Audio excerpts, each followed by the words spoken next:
fans, in the early morning hours of November 1st, a large fire significantly damaged the Ohio approach to the Daniel Carter Beard Bridge on I-471. Crews from the Ohio Department of Transportation, Kentucky Transportation Cabinet, and partners on both sides of the Ohio River worked together to deal with redirecting traffic, designing a demolition and repair plan, and getting the highway reopened as quickly as possible. Great Lakes Construction and more than 24 subcontractors worked around the clock in sub-zero temperatures during snow and rain to get this vital link back open in just 100 days.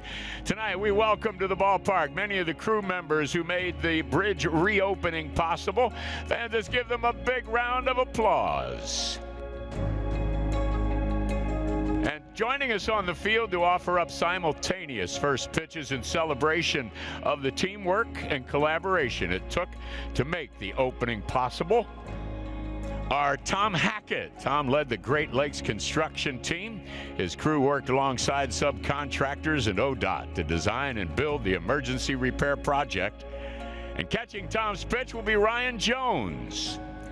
Our second pitch will be thrown by Chris Tuminello, the I-471 Emergency Repair Project Manager for the Ohio Department of Transportation. His team worked with Great Lakes Construction and other entities to ensure the project was completed on time to ODOT specifications and coordinate with other government agencies. We'll get Chris's sons Jackson and Logan here to catch the pitch for Chris.